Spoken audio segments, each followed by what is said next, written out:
se para você a sensação de dor te ativa esse lugar de tesão, é muito possível que você tenha prazer sim.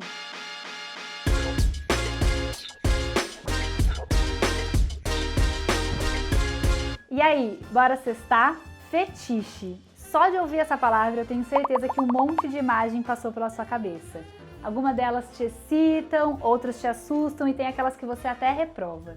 Fetiche é o termo popularmente usado para descrever práticas não convencionais, aquelas que fogem da normalidade, se é que isso existe, e às vezes escondem desejos inconfessáveis. B de bondade, D de disciplina e dominação, S de submissão e sadismo e M de masoquismo. BDSM. Ele é um conjunto de práticas e fetiches que povoam o imaginário popular. O BDSM tem conceitos importantes de consentimento e confiança que a gente pode usar não só na vida sexual, mas em todos os âmbitos da nossa vida. Hoje eu quero saber um pouco mais sobre essas práticas que têm mais de 60 anos e fala abertamente sobre prazer, sobre o que a gente gosta e o que não gosta na hora do sexo. Para falar desse assunto tão tabu com a gente, eu tenho duas convidadas maravilhosas, Luísa Rola e Charlotte Dominatrix. Luísa, tudo bom? Obrigada, prazer ter você aqui com a gente. Obrigada a vocês, obrigada, Má. Luísa, conte pra gente, você é praticante de BDSM há quanto tempo? Eu, na verdade, sou praticante há 2 anos. Eu fiz um processo um pouco diferente do que muitas pessoas fazem. Eu conheço o meu corpo e a intensidade que ele pode chegar em algumas coisas.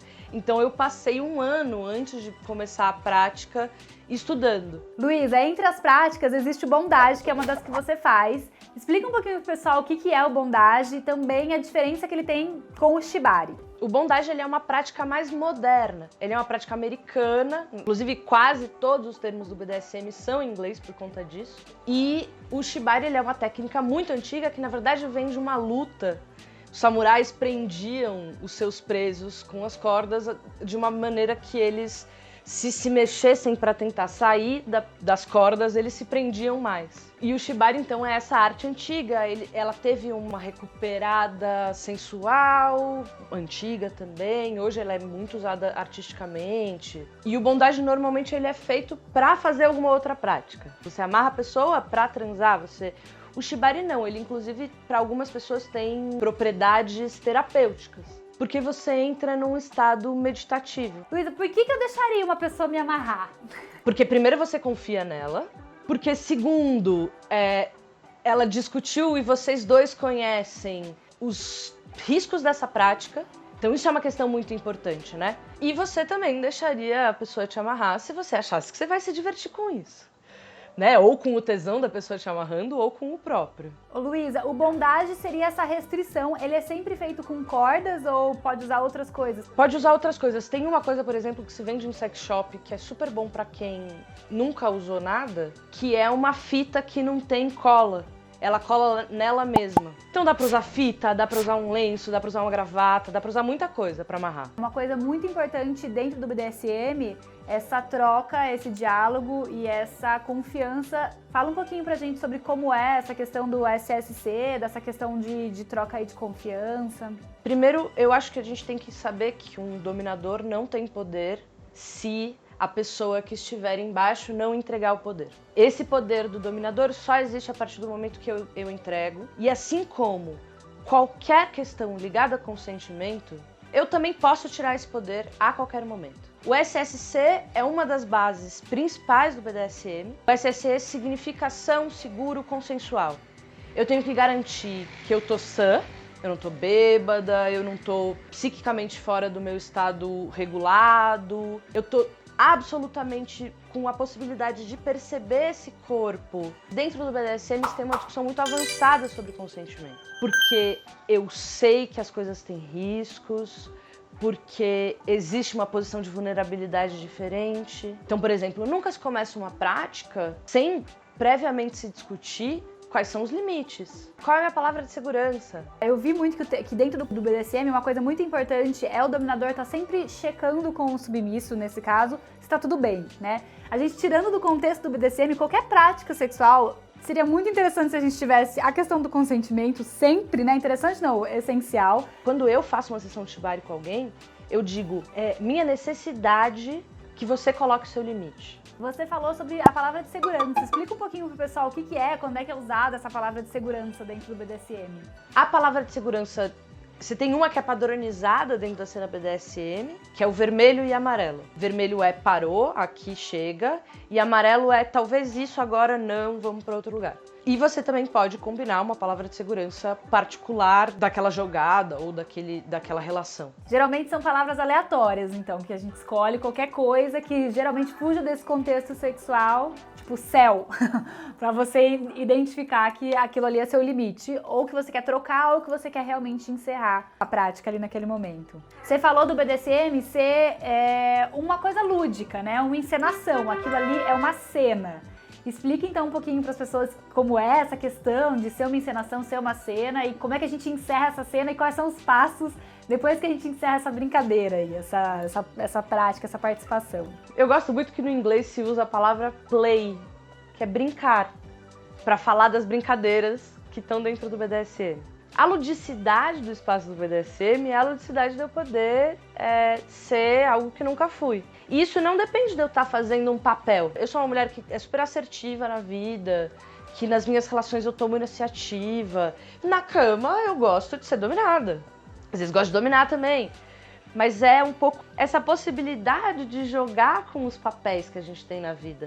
Quando você está no papel de dominadora, qual é a sensação? Eu acho que tem uma sensação de poder muito grande. Mas principalmente uma sensação do poder, do controle e do prazer do outro. Eu vi uma prática que dominadores às vezes fazem, que é o controle do orgasmo da pessoa, né? Que é não deixar a pessoa atingir o orgasmo. Explica um pouquinho disso assim pra gente. O controle de orgasmo é uma brincadeira ótima, fácil de fazer, só exige uma pessoa, inclusive dá pra fazer online. O que é o controle de orgasmo? É exatamente não permitir que se atinja o orgasmo. Eu então preciso ou dar uma ordem de hoje você não vai gozar, ponto, ou exigir que a pessoa que tá tendo o orgasmo controlado peça antes de gozar. E aí pode ter mil brincadeiras nisso, pode ter dizer não, pode ter, na verdade, então eu vou contar de 10 a 0 e você vai gozar no 0, e aí eu paro de contar no meio, e aí eu volto pro 5. Essa parada do controle de orgasmo deve ser interessante porque eu acho que o não deve incentivar muito a vontade do orgasmo, né? Porque te tira o peso mental de atingir o orgasmo e aí deve levar para um lugar interessante de experimentação desse como eu não posso, isso deve vir muito à tona, né, pra você, assim. Ô Lu, e no oposto, numa situação de submissão, você acha que o tesão dessa situação tá nessa vulnerabilidade aí, no talvez eu não tenha que pensar em nada, não tenha que controlar nada, e aí essa vulnerabilidade te põe nesse lugar de tesão? Essa vulnerabilidade, a vulnerabilidade pra mim é uma coisa que me põe num lugar de tesão dentro das relações no geral. Esse espaço de estar vulnerável, esse espaço de não tomar nenhuma decisão é um espaço muito libertador. O que não vale dentro do BDSM? Abuso, que é o que não vale nas relações no geral. Não vale quebrar o consentimento do outro, desrespeitar o limite dele e achar que você tem direito pelo corpo do outro sem que ele tenha te dado esse direito. Lu, eu quero te agradecer a sua colaboração, dividir com a gente seu conhecimento. Muito obrigada pela participação. Oi, Charlotte, super bem-vinda, obrigada por topar participar, é muito importante ter você aqui comigo pra gente falar desse assunto que é tão tabu e tá tão aí no imaginário das pessoas. Olá, tudo bom? Pra começar, Charlotte, há quanto tempo você é dominatrix? Eu atuo profissionalmente há 5 anos, então me descobri como dominadora já muito cedo, sempre tive um temperamento mandão, de gostar de ter as coisas do meu jeito. Eu não entendia muito bem que existia essa comunidade toda do BDSM, que existiam nomes, que existiam práticas, jeitos. Aí depois, com meus 25 anos, que eu comecei a ter realmente experiências com pessoas que já eram mais experientes do que eu. Fui aprendendo, fui me informando, pesquisando na internet, indo a festas, encontros, até que eu fiz um blog onde eu compartilhava essas experiências com outras pessoas. Esse blog começou a crescer, virou um site e eu mantenho ele até hoje. Então, acabei me tornando dominadora profissionalmente de uma forma natural, porque os próprios submissos, os escravos, passaram a me procurar. Onde é que pra você mora essa relação da dor, da submissão, da dominação e do prazer? A informação de dor, submissão, prazer, ela é bem complexa. Mas o que podemos dizer a respeito é que a dor e o prazer, elas andam juntas. Inclusive no nosso cérebro é a mesma região que recebe esses estímulos. Então é bem interessante a gente imaginar isso. O masoquista é aquela pessoa que gosta de receber a dor. Geralmente usamos nessa definição de dor física, mas a gente esquece às vezes que também a submissão, ela vai se entregar, ela vai se submeter ao controle, às ordens e muitas vezes ser subjugada. Charlotte, pra quem tá ouvindo a gente, seguindo a gente, como é que a gente faz? Se você não for da comunidade BDSM, você precisa ter uma parceria, você consegue encontrar uma parceria aí na comunidade, você pode fazer isso com o seu parceiro ou a sua parceira. Como é que você faz para começar, para participar, para entrar nesse universo do BDSM? Existem redes sociais específicas para quem é praticante. Então existem festas, existem encontros. A prática ela é importantíssima. Primeiro você precisa aprender os riscos, o que envolve. Cada pessoa vai desenvolver o seu jeito de fazer, mas precisa aprender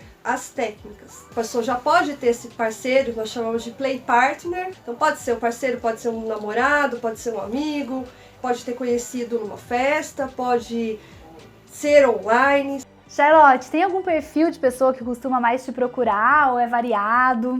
A grande maioria são homens. São pessoas, no geral, eu noto, que no dia a dia precisa ter um controle a todo tempo. Totalmente ao inverso do que ele se propõe dentro de uma sessão BDSM. Explica então um pouquinho para as pessoas como é essa questão de ser uma encenação, ser uma cena e como é que a gente encerra essa cena e quais são os passos depois que a gente encerra essa brincadeira aí. Uma cena, uma sessão, para mim ela começa já antes do momento do encontro. Então a gente já começa a trocar algumas mensagens pelo telefone, ele vai chegar no local primeiro, ele vai ter que preparar o ambiente como eu quero. Então eu já vou começando ali, dando ordens e dando algumas instruções para ele. Quando eu chego, é primordial beijar os meus pés. E aí eu vou usando gradativamente, fazendo com que ele entre nesse jogo junto comigo. Eu gosto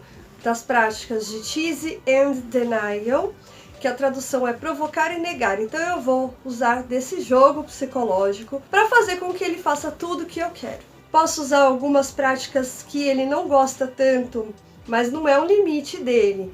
Posso usar para castigá-lo quando ele não se comporta bem. Quando ele faz algo certo, aí ele recebe um agrado. Lógico que não é nada sexual, não realizo sexo nas sessões. E aí tudo vai caminhando para o final da sessão, que é o orgasmo. Então algumas pessoas falam, ele pode gozar, ele tem algum prazer, vocês transam. Não faço sexo, não acho que seja errado, quem queira fazer também. Agora, ele pode no final, na minha concepção, se ele se comportou bem, ele pode se masturbar. Terminada a sessão, existe o aftercare, o cuidado depois. Então você cuida, se teve um spank, precisa cuidar se feriu, se tem que passar alguma pomada. Você tem que cuidar emocionalmente também daquela pessoa, saber se ela está bem. Charlotte, tem uma pergunta que eu acho importante a gente falar, que é como é que as pessoas podem se proteger de abusadores nesse meio? Esse é um assunto bem sério. Todas as mulheres estão sujeitas a sofrerem abusos. Então, nesse universo, no BDSM, acaba ficando um pouco mais vulnerável, por não entender como funciona e tudo mais. Então, eu vou falar mais voltado para as mulheres que querem se submeter, que querem ser submissas. Então, precisa ser tudo consensual, ele não pode, mesmo que usando no contexto BDSM, usar disso para te obrigar a fazer alguma coisa que não foi combinada previamente. Então tudo é combinado, sim. Claro que ele vai estar conduzindo toda a história, mas vocês vão ter conversado antes sobre os limites, até onde ele pode ir. Existe a palavra de segurança, que ela deve ser usada em qualquer momento, se a prática tem que ser interrompida. Então existem algumas medidas. Se ele está muito afoito, se ele já quer tudo fazer muito rápido, também tem algo de errado. O dominador, ele quer, eu como dominatrix, eu quero entender o outro lado. Claro que tem muitos caras que às vezes enrolam nisso, mas Quando eu percebo que é sério, eu quero entender o que se passa na cabeça daquela pessoa, as expectativas. Então, é interessante ficar alerta, mas enquanto submissas. Sempre avisar alguém com quem você está, onde você está, para onde você foi, tá bom? Fica essa dica que é muito importante se prevenir dos abusadores. Charlotte, quero te agradecer muito pela participação, pela contribuição, por ter conversado sobre esse tema tão importante aqui com a gente. Vamos lá. Primeira pergunta que eu tenho aqui é sobre: é possível sentir dor e prazer ao mesmo tempo? As nervações que a gente tem de prazer e de dor são muito próximas. E é tudo sobre contexto, né? Tudo na vida é sobre que contexto. Eu sempre gosto de fazer o paralelo com cosquinha. Se você receber uma cosquinha em um momento em que você está preparado, que tem um humor envolvido naquilo, ela pode ser uma sensação gostosa. Se você receber uma cosquinha em um momento em que você não está preparado para aquilo, não está afim daquilo, ela provavelmente vai ser uma situação incômoda. A mesma coisa é com dor e prazer. Se para você a sensação de dor te ativa esse lugar de tesão, é muito possível que você tenha prazer sim. E aí tem que estar contextualizado em todo o imaginário, em toda a cena e a situação que foi criada ali. Acho que o lance da dor e do prazer tem muito sobre criar também contextos, né? Não é só você dar um tapa desavisado em alguém que não tá participando da cena e esperando por aquilo, né? Qualquer coisa que a gente vai fazer de dor precisa estar muito consciente, muito preparado o clima para que aquilo realmente funcione, ative lugares de prazer ali do corpo. Nossa segunda pergunta é se algumas práticas podem ser prejudiciais ao nosso corpo se mal feitas. Sim, né? Acho que tudo tem que ser feito com muita segurança, entender, principalmente as práticas que a gente vai para enforcamento, né? Para que tem mais coisas físicas, a gente tem que tomar muito cuidado para não lesionar nenhum nervo, não ter nenhum tipo de surpresa inesperada. Então, para praticar essas coisas, precisa estudar, precisa entender, precisa estar muito consciente, não é sair fazendo de qualquer jeito com qualquer pessoa. Bom, então a gente está encerrando agora o nosso quadro Minha Amiga Quer Saber e a gente vai para o nosso penúltimo quadro aqui, que é o Date Ruim. Quando eu era mais nova, meus pais não me deixavam namorar, então eu combinava com uma amiga, pagava coisa pra ela ficar comendo e ela ficava me esperando no shopping enquanto eu saía com o boy. Um dia eu fui em um hotel e chegando lá fiquei toda emocionada com a banheira no quarto, coloquei pra encher e naquela fase de começo de relacionamento a gente tava pegando fogo e começamos a transar. Uns 30 minutos depois eu olho pro lado e vejo minha bolsa boiando. Eu esqueci a banheira ligada e acabei inundando o quarto inteiro. A gente usou todas as toalhas e lençol do quarto para secar e depois de um tempão conseguimos melhorar a situação. Eu deitei na cama mega frustrada, olhei pro lado, tinha um abajur e eu tive a brilhante ideia de botar minha calcinha para secar no abajur e aumentei o máximo que dava da luz. Um tempo depois eu comecei a sentir um cheiro de queimado e vi que estava saindo fumaça do abajur. A minha calcinha estava pegando fogo. E a fumaça acabou ativando o alarme de incêndio e o esguicho que molhou de novo o quarto inteiro. A pior parte é que em 2 minutos o bombeiro e o recepcionista do hotel abriram a porta de emergência e eu tava pelada com a calcinha pegando fogo e o quarto todo inundado. O resultado foi que além do quarto tivemos que pagar mais de R$500 e como eu não tinha dinheiro eu tive que deixar meu celular de garantia. Eu cheguei em casa molhada, sem calcinha e sem celular e minha mãe achando que eu tava com a minha amiga no shopping até aquele momento. A pior parte foi ter que inventar uma história pra minha mãe, uma mentirada toda pra justificar esse date horroroso. Pois é, amiga, desgraça pouca é bobagem, né? Temos aí um alagamento seguido de incêndio, seguido de flagrante do recepcionista do hotel e prejuízo de R$500.